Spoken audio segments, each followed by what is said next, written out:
Ladies and gentlemen, good evening and welcome to this month's Grantibus Society meeting. It's a rather interesting meeting because we're going to start not with our presentation tonight, but a different kind of presentation. We announced at the end of last year a poetry competition, and Hazel is at the back of it all, and she's going to have a word on that and introduce you and announce the winners. Aye. Yeah, it was a really successful poetry competition. The judges, Simon Miller and Patricia Ace, they had a good bunch of poems to read through, and they were very impressed with the standard. The winner turned out to be Ali McPherson of Petulish, and he wrote a poem called To a Hawthorn Stream, which you can read online after tonight, I think. You'll be able to, and it will be put on the social media. Now, there was a prize for a young person's competition, but unfortunately no young persons entered. So the judges decided to do a runner-up because the standard was so high, and the runner-up was Bruce Morgan, who's here tonight. And the poem was called The Trout. Am I right? Yeah, suddenly panicked, got the wrong name there, The Trout. Yeah, and it's a beautiful little poem. It's very small, but it says so much in a few lines. So. Well, I wonder whether we could just get a quick photograph for posterity. See this how you are, our young winner. Oh. I'm not as young as I look. a new accolade. We ought to be handing over the great big trophy and all the rest. Coming as such. Okay. There we go. One of the very pleasant surprises we had last year, because we spent hours and hours and hours racking our brains saying, who can we get to talk and on what topic next month, month after. And it so happened that we were really lucky because somebody volunteered, and we love volunteers. But this wasn't just any volunteer. This was someone who's done a huge amount of research, someone who's steeped in the lore and the history of the diaspora in particular. And it didn't take me very long to say, yes, thank you very much. And so tonight we've got the results of that, and we have Eileen Stewart, who's going to talk tonight on Abbe Peter Grant of Blairfindy. Now, the good lady has got an interesting history herself. She's been gradually moving north through the country. She started off at a very early age in Yorkshire, moved up to Edinburgh, where she took just a first-class honours, double honours, as one does, and that led on to doing a PhD on John Buchan, to the extent that she was organising the John Buchan Society, which still publishes, which was wonderful. She then came up with some wisdom that I don't think necessarily came out of any university course, but the wisdom was she moved north even further by marrying someone from Clacklass, a Stewart by name, and so she became immersed in the lore and the stories of the Highlands in this part of the world, and spends a lot of time working on the sort of 18th century diaspora, for which there is a website that you can find. There's a reference on the Grantibus Society page. I can't remember what it's called now. It's called Scots War, Fresh Strathspey and Run. There you go. Half Scots, half English. So tonight we are really privileged to have Eileen talking to us on this enigmatic character, Abbe Peter Grant. Thank you very much. Forgive me sitting down, but I'm afraid I managed to break both legs this last year. I'm still not very sure on my pins, so it's better that I should sit, I think. And actually, I've also written my script, because otherwise I should go on all night, and you'd need to book in for the night. So you're sure, or at least it should be sure, to finish in 40 minutes. Okay? Let's go. Okay. Grantibus. The Enigma of Abbe Peter Grant of Blairfindy. Self-satisfied, sycophantic cleric. Dear old Grantibus, a friend who does everything one could desire. I never go out, but with Mr. Grant, or some other person of character. A good-natured, officious creature, but is dangerous sometimes because of his lack of discretion. A very good-natured North Briton. A damn rascal. In Rome, a person of some importance. In Britain, nothing but a poor abbé. Let me try briefly to introduce you to this enigmatic local Scot, who was definitely of some importance.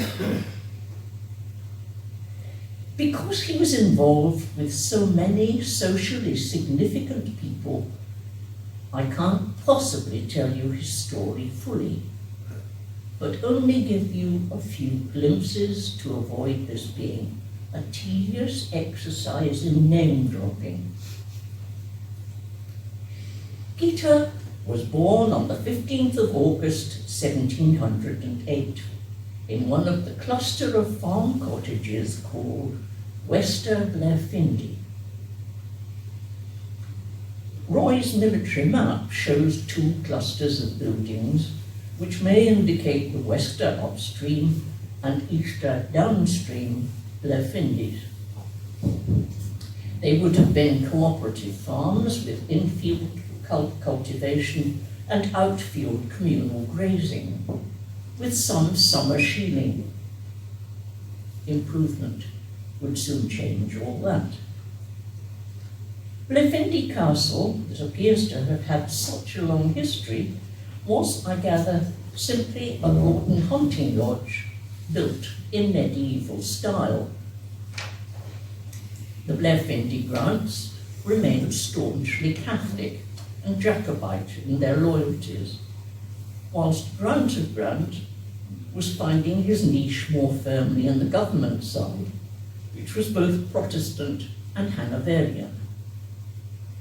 Not an easy situation for Grants on either side. Peter's mother, Helen Anderson, came from Glencarvey. This was Gordon of Glenbucket's territory, also Jacobite. Like all families who wanted to improve their status, the Grants valued education. At home, they must have used both local Gaelic and Scots English, and I think some French. Peter was sent to Scallon to learn Latin and some Greek to prepare for further education on the continent. University in Britain at that time, of course, was denied to all Catholics. Language skills were to prove a major asset for all Highland Scots abroad. Daily life at Scallon would have been shaped not only by study and work on the farm, but by the rites, rituals and rhythms of the daily liturgy in the tiny house chapel. Peter was, however, soon to be plunged into a very different world. He was actually quite a mature 17-year-old when he entered the Scots College in Rome on the 15th of January 1726. With him was a James Grant from the Enigma.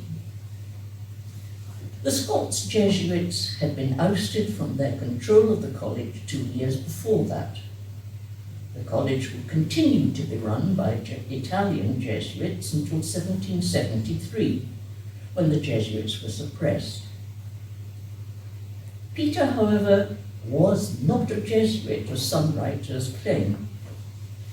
Quite the opposite. He was proud to be a secular. The effect on Peter of the scale and historic importance of Rome must have been colossal and not altogether comforting. Instead of the homely secret chapel of Scallum, where students crowded round the altar, he found himself in the side stalls of the lofty and rather oppressively narrow college chapel dedicated to St. Andrew. A visit to St. Peter's would surely have left him with a mix of awe, pleasure, and pride. Here was no medieval castle or Jacobite palace, but an imperial court complex into which he was being initiated at the lowest level, but with dreams of so much more. Clericalism could easily feel quite natural in such surroundings of splendor. If you look at the size of the people against the pillars in this photo, you get some idea of the scale of St. Peter's interior. Passages of Ciceronian rhetoric learnt at Scallum would have taken on new life standing in the Forum, even though it was actually still being excavated and cleaned up at that time. The Colosseum certainly lived up to its name for most people. The horror of the entertainment there would have given contemporary Christian suffering some heroic perspective. It appears most frequently in the background of the visitors' portraits. A visit to the Pantheon would reassure students that Christianity had ultimately triumphed over paganism. Not sure about that one. But Peter might have wondered how much the church in which he was to serve owed to imperial Rome in its structure and governance. In all that grandeur, it's little wonder that many students were reluctant to return to Scotland and the hard life of a priest in a largely hostile society which offered them no political or social status. James Grant left first and worked all his life in Scotland, rising to become a respected bishop. Then, in 1735, having completed 4 years of theology and been ordained a priest, Peter himself was sent back to work in Glengarry. Here he must have felt almost at home, relatively safe, because the laird was Alan MacDonald, nephew of Glenbucket. 2 years later, however, there was something of a crisis in Rome. William Stewart, whose job was to liaise between the Scottish secular clergy and Rome, was murdered. He'd been working in order to supplement his small papal pension here at the house of the catechumens, where potential converts lived.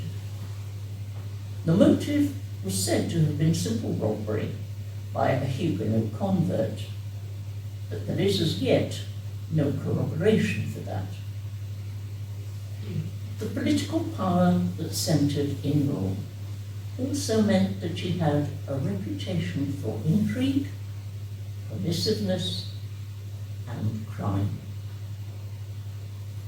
Peter Grant was chosen to replace William Stewart as the Scottish agent. He set off to take ship from Newcastle. At this port, he was surprised to find that his local heir, Henrietta, Duchess of Gordon, was also visiting.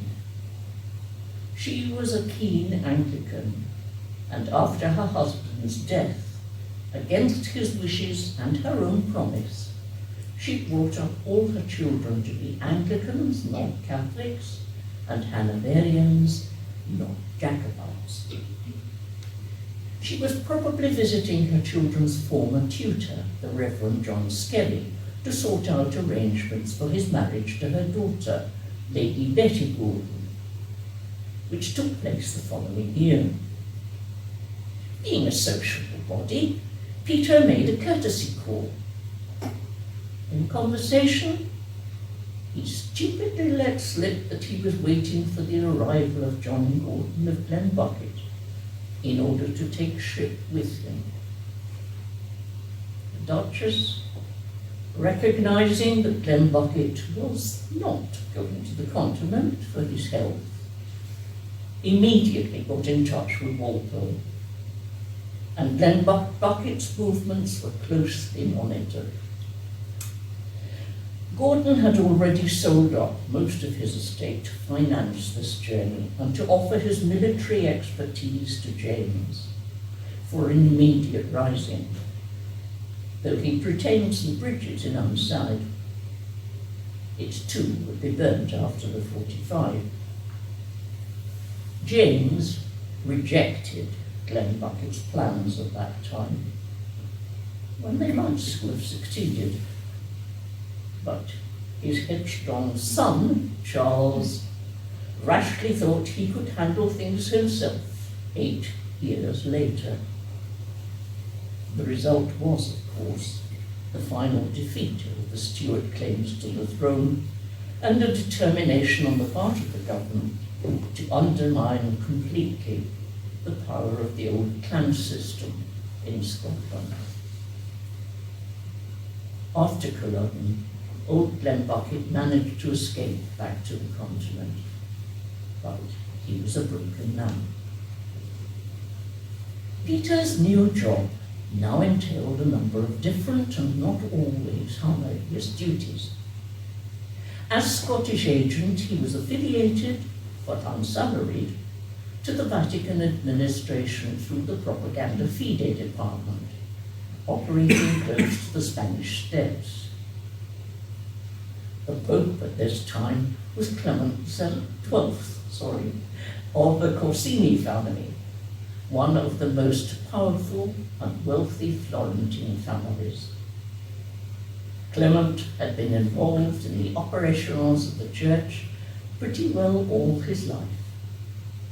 It's hard to imagine Peter's first interview as leaving from a distant province with this very regal boss. He's quite likely to have tried to hide his insecurity by being sycophantic. The Pope was not just church leader, but also the political ruler of the Papal States. Italy, of course, as a nation, didn't yet exist. Clement XII didn't employ Peter in any official capacity, but he did provide him with a small pension. Unlike his predecessor, Peter didn't have an income from or residence in the House of the Catechumens. He had no income from Scotland, of course, which was mission country. As a secular, he had no community house in which he could live. He had to find some other way of keeping up appearances and providing a roof over his head. Arranging papal audiences would have been a first possibility for doing that, dependent on the visitor's generosity, because he couldn't charge for those services. The Pope was still supporting the Jacobite cause and providing a substantial palace for the king and his courtiers. But Peter, unlike his predecessor, had no official position in the Jacobite court, so there was no income from that source.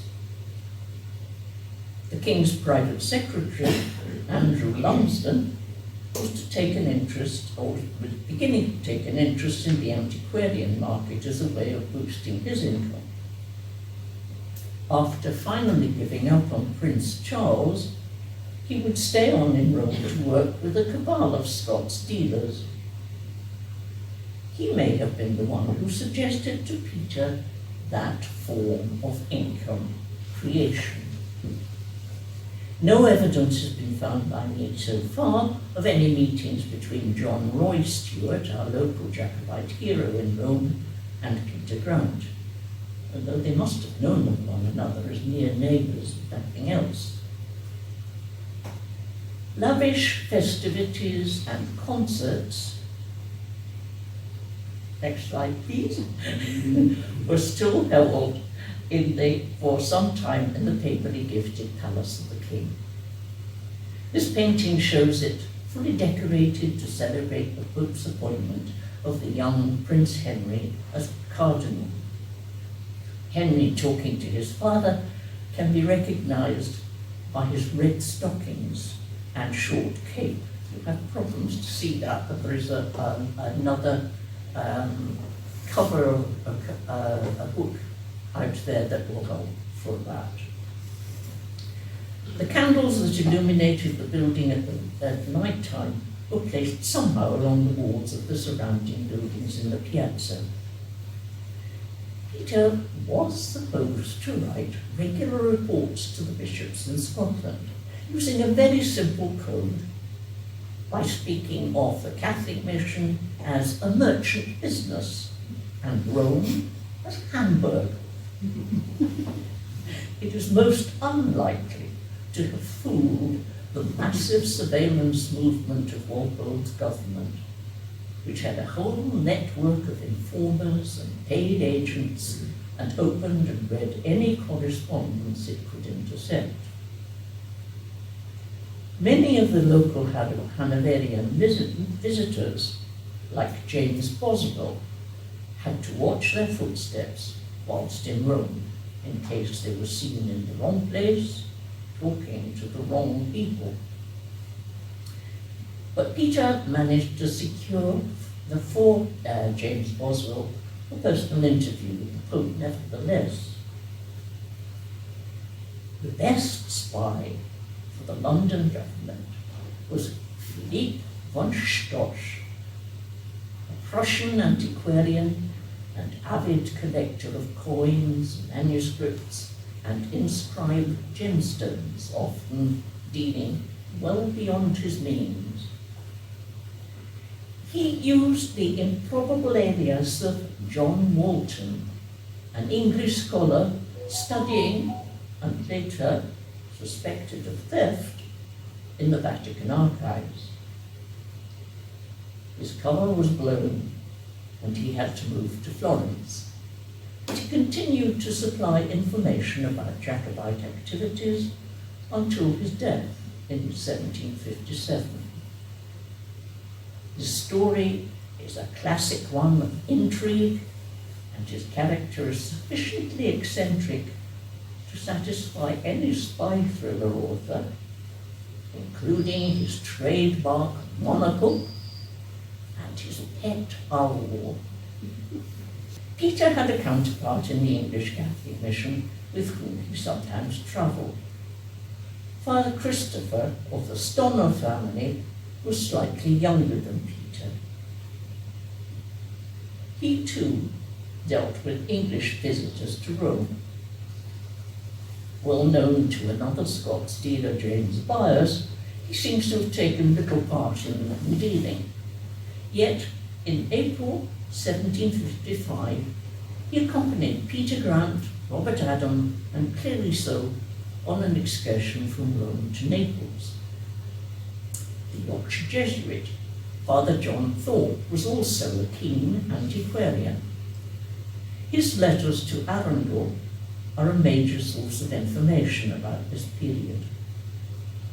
The relations between the two men haven't been investigated as yet, but they're unlikely to have been close. Peter did, however, take visitors to the Museum of Antiquities, created from the collection of another Jesuit, Athanasius Kircher, at the Roman College. Founded in 1651, the museum is considered to be perhaps the first museum in the world. There were also 2 cardinal protectors to deal with England and Scotland, even though the 2 countries were officially united. Both were Italians, of course. The 2 most active were Giuseppe Spinelli and Gianfrancesco Albani. Spinelli remained a Jacobite supporter during the court's decline, and Albani was another great authority on and collector of antiquities. Both issues concern Peter, of course, yet their relationship with him is still to be explored. It was, however, Cardinal Alessandro Albani with whom Peter had most to do. He was another enigmatic figure who at first was very wary of Peter, but gradually found him useful.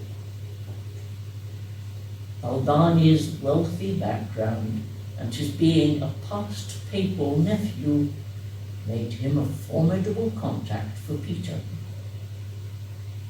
His lifestyle, with a mistress who openly kept her own court, was hardly the best example for Peter to emulate.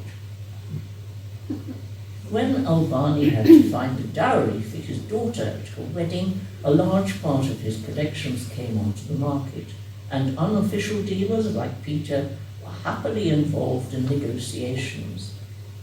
But that's way ahead in Peter's story. It seems likely that Peter stayed at first back at the Scots College. A cluster of Scots lived close by, and he would quickly have been integrated into the Scots Roman artist community outside the college, which would not have been an entirely Catholic one. Allan Ramsay, the son of the poet of the same name, was certainly active in it.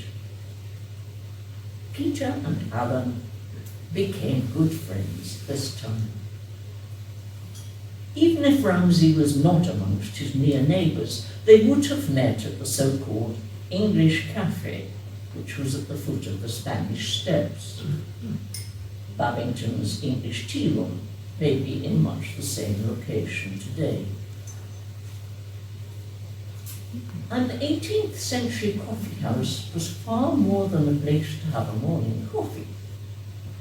It acted as a news exchange and a postal address for visitors and for some locals. Peter used it for that latter purpose. There, Peter would have had contact with artists, their agents, and cicerones or bear leaders, those tutor companions who accompanied their lords on the grand tour, as well as some of the milords themselves. One scholar companion was Dr. Hay, who was actually caricatured as leading a bear cub with its mouth wide open. Some of the travelling tutors were very distinguished. Thomas Hobbes travelled with both the second and third Earls of Devonshire. Adam Smith accompanied Henry Scott, 3rd Duke of Buccleuch. John Locke accompanied Sir John Banks. Clergy would seem to have been particularly trusted as good tutor companions for the young lords, but they would often have had a tough time because their young tourists, a long way from home, often learnt a great deal more than was intended, as Thomas Rowland's caricatured. Quite a number came back with unwanted medical souvenirs, as well as pictures, statues, manuscripts, and gems. Most Brits, Protestants and Catholics, would arrive with a letter of commendation to Abbe Grant if they wanted an audience with the Pope. These would be exactly the same wealthy patrons that painters, sculptors and architects would want to contact.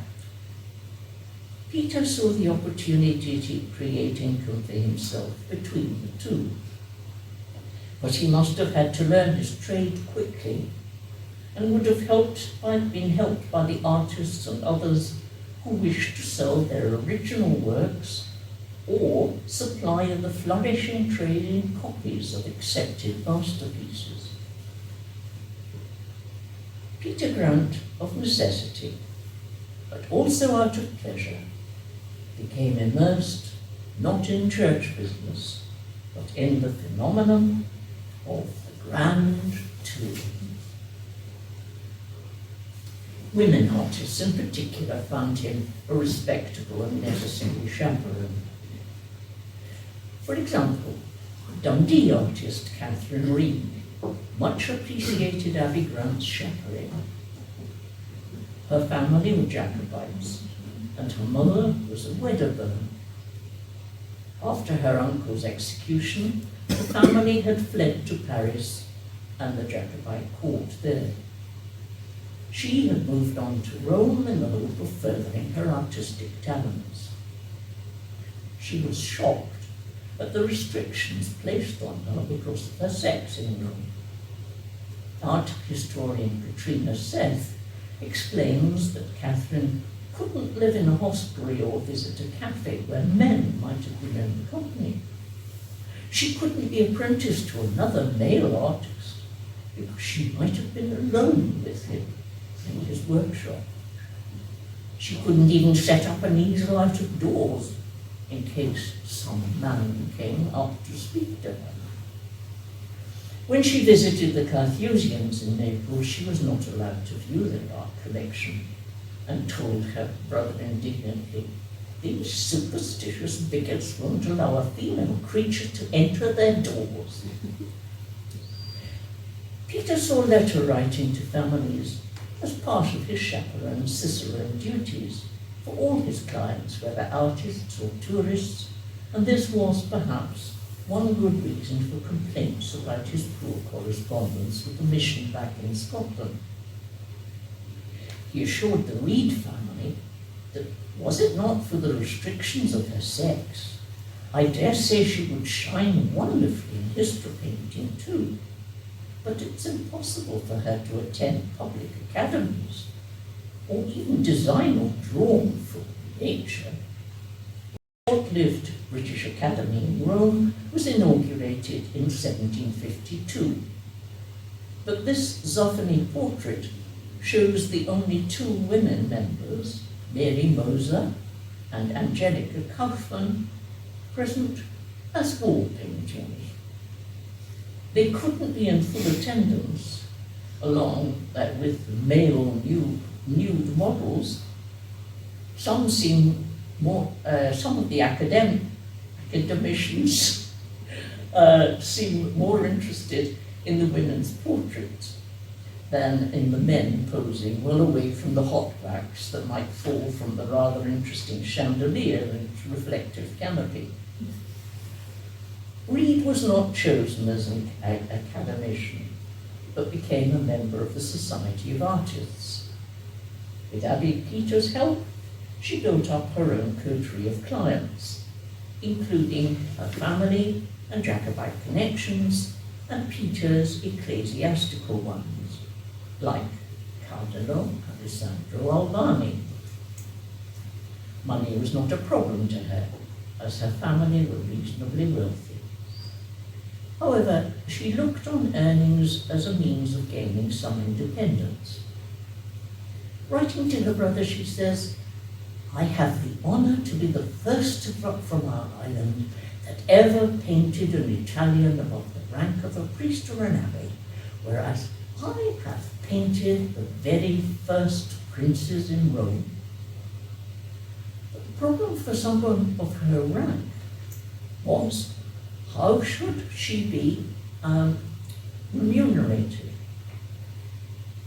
When Cardinal Albani asked for a portrait of his niece, Princess Shigi, Reed had to treat this as a privilege. She noted perceptively, "The Italians despise people so much that are obliged to do anything for money, that Mr. Grant thought it proper to name no price when the question was asked. For in this holy city, pride and folly prevail so much that everything is regarded according to the degree of show it makes. Thanks to her art, Reed received a series of gifts. She attempted to assess them in financial terms. I've painted 2 princesses, for which they gave me by way of a present 2 medals that both together weigh about 10 guineas. From the Marchesa Massimo, I bought a very curious casket or box of ebony, so finely ornamented with oriental stones in imitation of fruits, flowers, birds, etc. I'm told in England it will be worth 40 or 50 guineas. Some people advise me to make a present of it to the Princess of Wales, but I think I shall rather convert it to money. Reed was delighted when, still in Rome, she could write to her brother that she had accepted a paid commission for a portrait of the Marchesa Gabrielli. I shall get money for it, she noted gleefully. When Reed was established in London, news of her fame gladdened the heart of Peter Grant in Rome. It was given to me to understand that she has already come into such great repute that all the fine ladies have made it to be as much the fashion to sit to my friend Miss Reed as to take the air in the park. It's likely that Reed drew or painted Peter Grant himself, but so far no such portrait has been properly identified. The best-known portrait of Peter is by the young Swiss artist, Angelica Kaufmann, whom he also helped considerably in Rome. Her father had managed her career with great care in the early stages. Gifted both as a singer and as an artist, she eventually chose the latter as a career. Her self-portrait in 1771, in it she appears to be set left-handed, and perhaps this is the effect of using a mirror. Kaufmann would become a highly fashionable painter, and almost a brand like Wedgwood or Chippendale, because her paintings were copied onto so many household articles in town. After a period of decline, her talents were once more appreciated. A portrait of Peter was paid for by James Murray of Abbe. He had found Peter to be supportive and a congenial friend when he came to Rome, not on the grand tour, but in search of his son. The younger James had been abroad to study, but also in hopes of a cure for consumption. But his health had gradually deteriorated, and it became obvious that he was dying and needed to be brought home.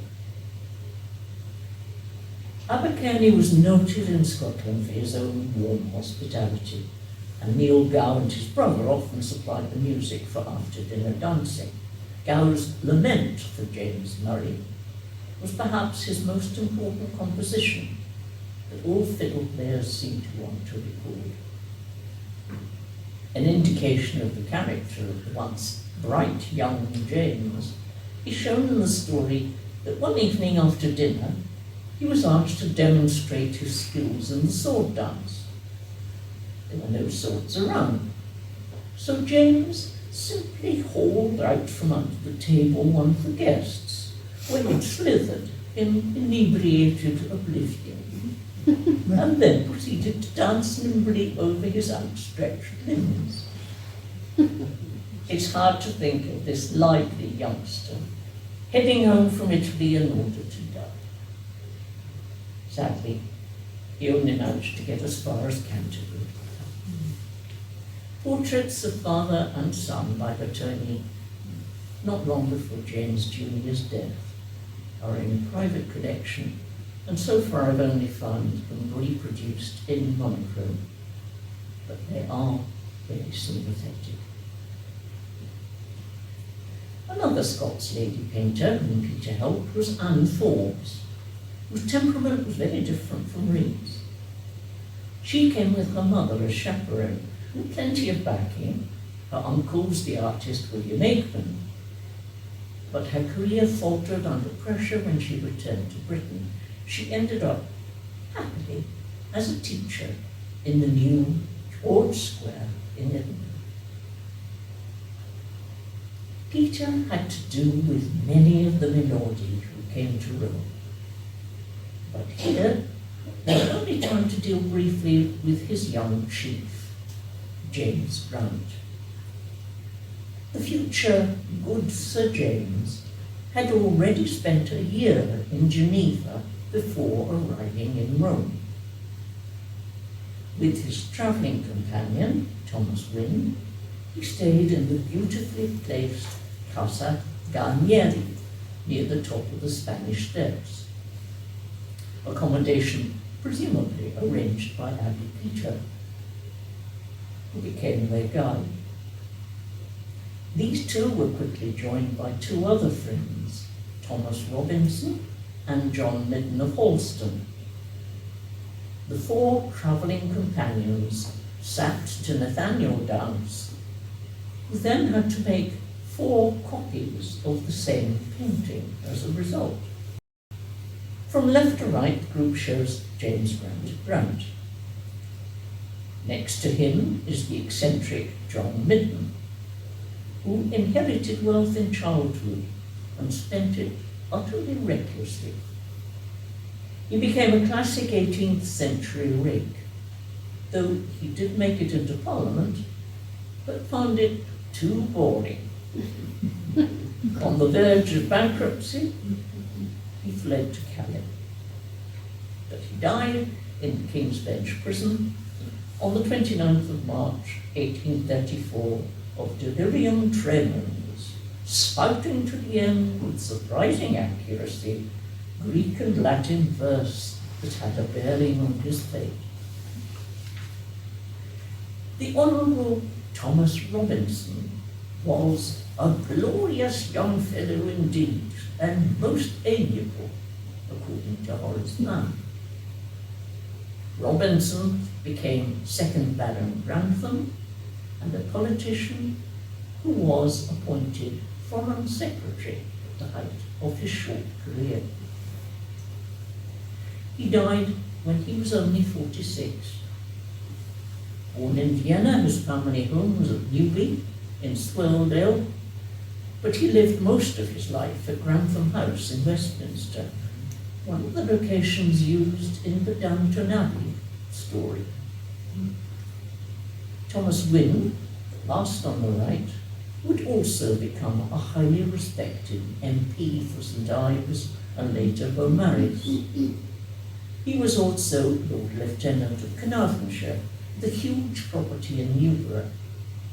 His second wife was a 13-year-old Italian girl with the wonderful name Maria Stella Petronilla Chiappini, with whom he had 2 sons. James, interestingly, engaged a music teacher in Rome, Giovanni Battista Pisari, who was the choir master and quite an avant-garde composer, Sir John Lateran. Whether it was as a singer or instrumentalist that John Grant had lessons, I've not yet discovered. What is known is that he continued to take an interest in Italian music for the rest of his life, and Peter would send him both music scores and information about any Italian singers and musicians heading for Britain. There's yet another indication of James' interest in music, which has not hitherto been noted, at least as far as I know.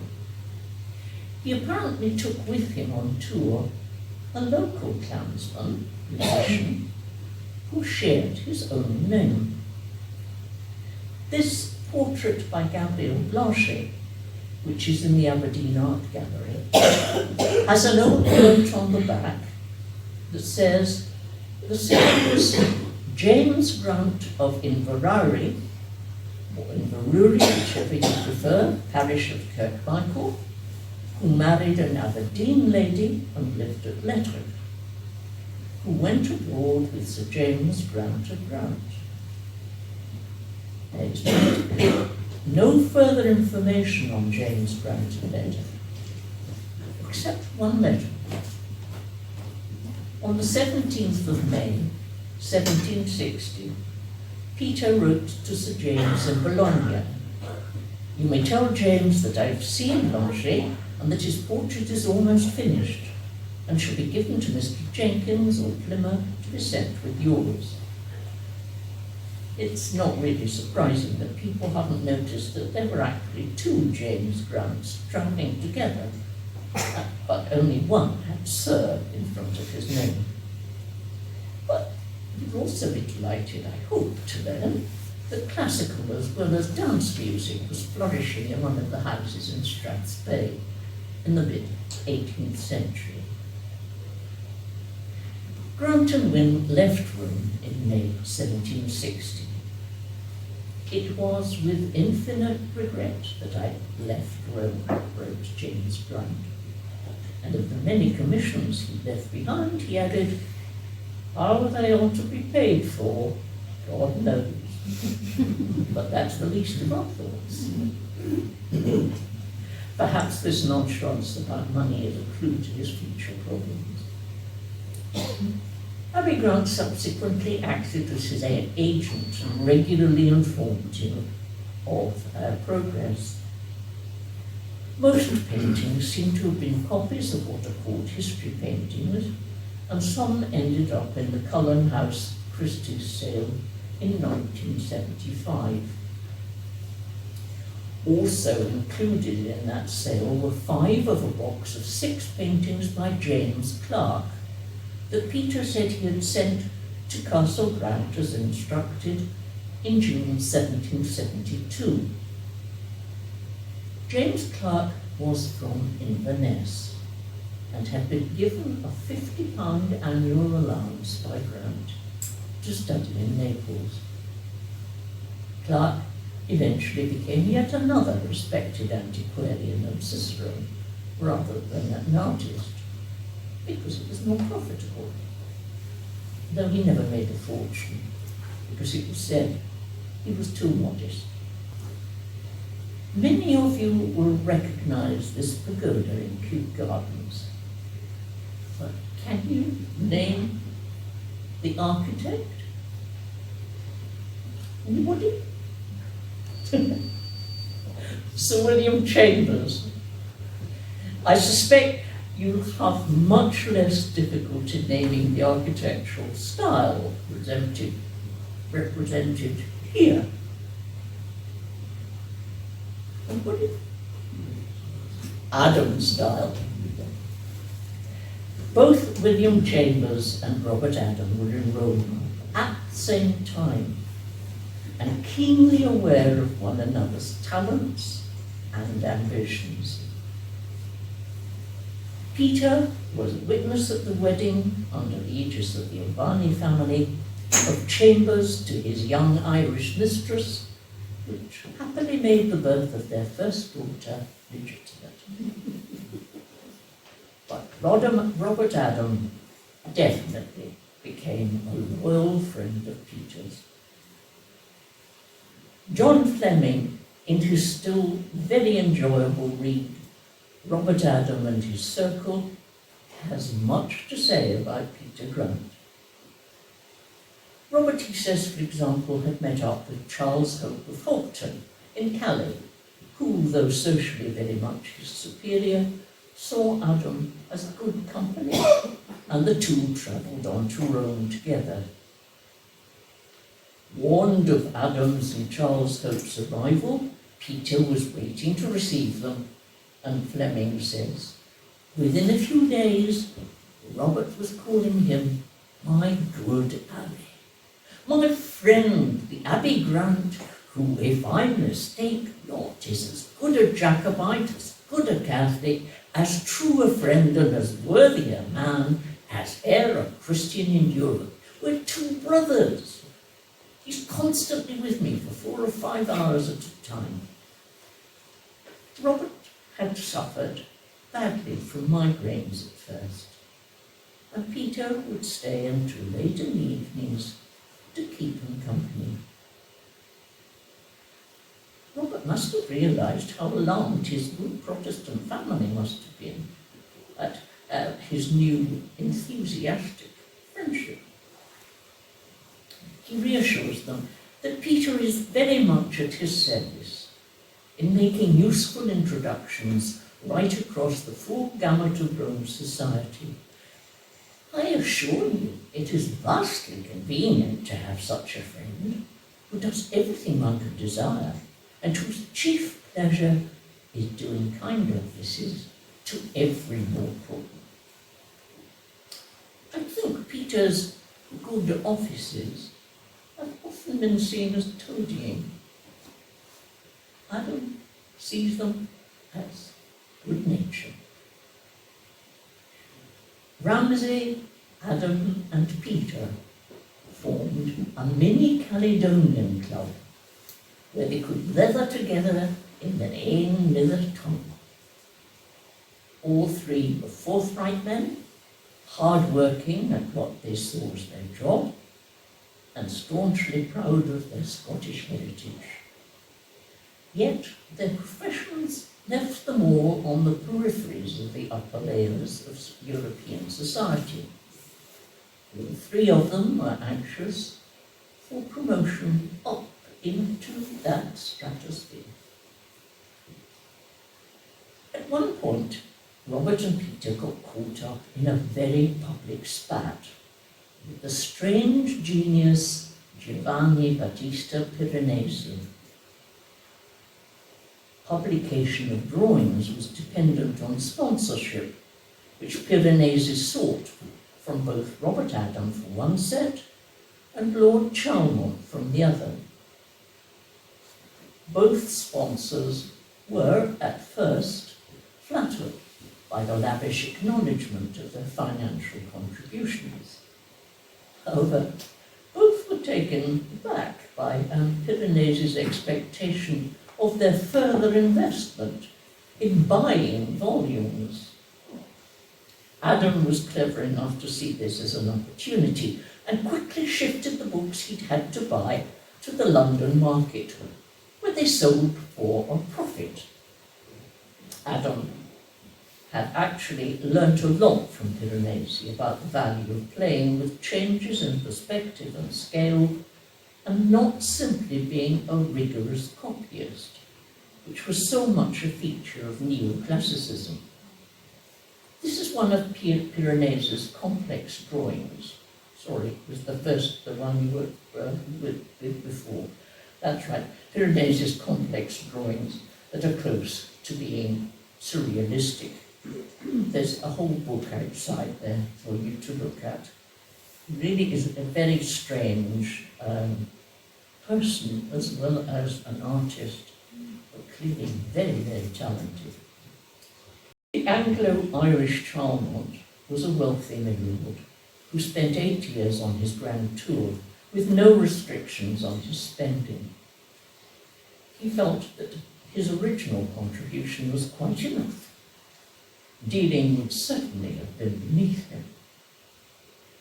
Piranesi took revenge on him, not only erased the flattering dedications from the volume, but published 3 long letters of condemnation of his treatment. Although not acting as an agent for Chalmont, Peter was drawn in to try to mediate. He was no match for the overheated pride and intelligence of Piranesi, and the infamous 3rd letter directed at Peter is an overlong but brilliant use of irony in damning faint praise. Sadly, we have no defence from Peter to balance it. Eventually Piranesi had to apologise publicly to all, but it remains one of the most infamous spats in the art world. The other truly valuable friendship for Peter Grant was undoubtedly with the Stuarts of Bute. John Stewart was the first of a line of Scots who would become British prime ministers. Don't know if you've ever counted them. Quite interesting. He was the easy target for the fierce anti-Scottish and anti-Tory sentiment in England that was aroused after the Union of Parliaments, when a great influx of aristocratic politicians and taxman class merchants seemed to descend on London. His wife was Mary Workley Montague, daughter of the skilled letter writer and poet of the same name, whom Peter had also helped when she was dealing with a personal crisis in Rome. The younger Mary and John Stewart had 3 sons and 3 daughters. There is some confusion about these Stuarts on their visit to Rome at this time, because John Stewart, known as Mount Stewart, was reputed to have assured James Boswell that he could teach him how to live in Rome, was also there. His father, John, tried to travel incognito as Mr. Stewart, so sorting out reports of their travels is quite difficult. Charles definitely accompanied his father on a visit to Italy in 1768-9, and it was there that they began to plan the alterations to Luton Hoo with Robert Adam. Luton Hoo was the house to which Peter would become a welcome guest in his old age. Peter's old age was not altogether in the comfort he had hoped for. His close friendship with Pope Clement XIV made him believe that his dream would be fulfilled and he would be raised to the cardinalate. Ganganelli was dogged throughout his papacy by the growing animosity to the Jesuits amongst the major European rulers. Eventually, much to Peter's delight, the Pope signed the document for their suppression. Peter's happiness quickly turned to misery when Ganganelli died without making him cardinal. The Scots bishops were understandably angry when it took Peter 2 whole months to send them the news of the Pope's death. When he did so, he also passed on the conspiracy theory that the Pope had been poisoned by the disgruntled ex-Jesuits. Peter was obviously aware that his days of importance in Rome were over, and that he was getting old. A younger man was sent to assist him, who was far from sympathetic. In early 1783, Peter left Rome hastily. The cause was his younger brother's illness in London. Robert had followed Peter into the clergy and eventually become the secular rector of the Dewey College, Scots College in Dewey. He was only 64 when he died in March the following year, and Peter felt his loss badly.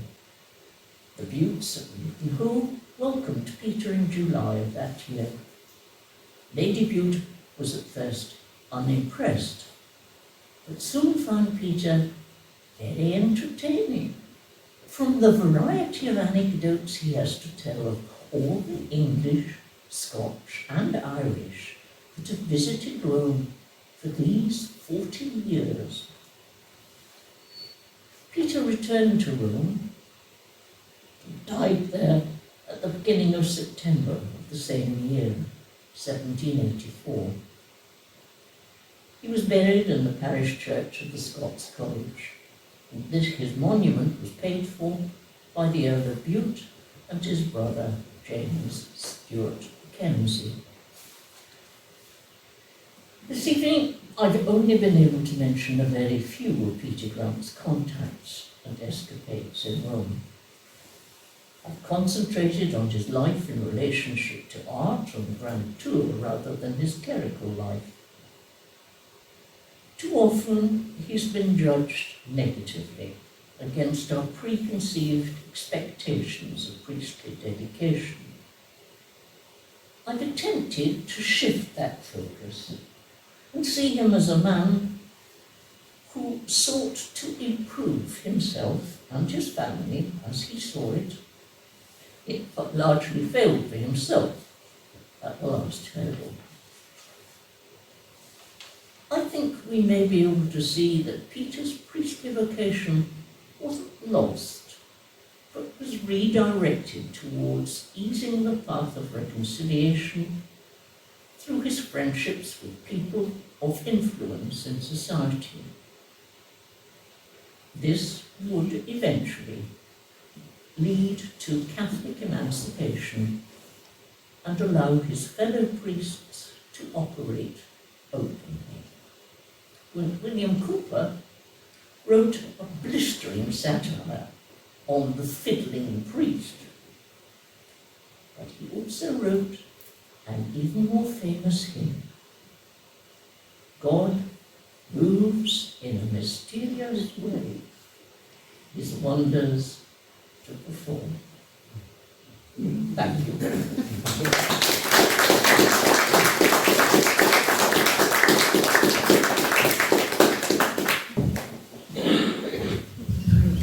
Thank you very much indeed. What a story, what a character, and that's just the beginning of the story. So, what an amazing amount of research. What an insight to the Grand Tour and to all those characters who mingled so far away from here, but yet linked to here, and how the whole story ties in to Blairfindy, to Castle Grant, and the paintings that are there.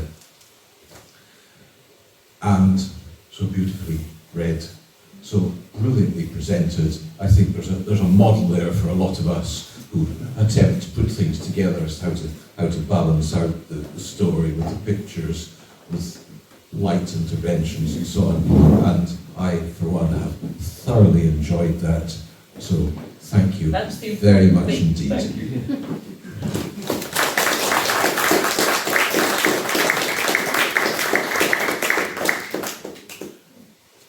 At the back, as you have seen when you came in, there's a selection of drawings, paintings and books, and I know that Eileen will be quite happy to sit there for a little while and to chat with anyone who's got questions or comments, or indeed any further information, because we never have a meeting that there's somebody comes up with some new piece of information, because we collect stories, and that's there are quite a lot of the other Blairfindys who have very, very important stories. William of Blairfindy, who is the nephew of Robert and Peter, also has a very interesting story. It's a terrible story. He's a great con man who became extraordinarily rich, apparently. But when he died, I think he was only owing something like £80,000. It's quite an extraordinary story, and he managed by marriage and then getting his nephew married too into the same family. It's the only one that's accepted in Britain, though it's actually a French Canadian baronetage. But there are other barons from France as well. Two barons who, Baron de Blairfindy, because they joined the Scots Écossais, Guard Écossais, the king's personal bodyguard, and got baronetage from that. Just as there is a Baron de Chrysley, as well, who did the same thing. There's funny stories around here. The place is absolutely full of interesting people I'm who've delighted. done interesting things. So delighted tonight. And I'm shutting up, We've yes. been able to See why I'm see scripted. just one of those stories. Despite I've got hearing aids sort of whistling in my landau all the time. Too many people. So that's been a wonderful evening, and it will continue through the next week. Next month we are not in the Grand Arms because they have to be closed for a while, but we will be in the community centre, in the cinema, the theatre there, same time, same third Friday of the month, and our topic is who owns Strathspey, which is quite a hot topic at the moment, with thoughts on common good ground and so on, and the estates changing hands. So we hope we'll see many of you there. And that will take us to March, which we're still working on. So thank you all very much for coming. We will publish the poems. Thanks to all those who took part, to Hazel for organising it. And we should say thank you to the Edinburgh Murray Society for Yes, providing the funds. it was sponsored by the Edinburgh Murray Society, and that was wonderful. We love sponsorship because we can do all sorts of things with it. So it's been a great evening, and it will continue through there. Thank you.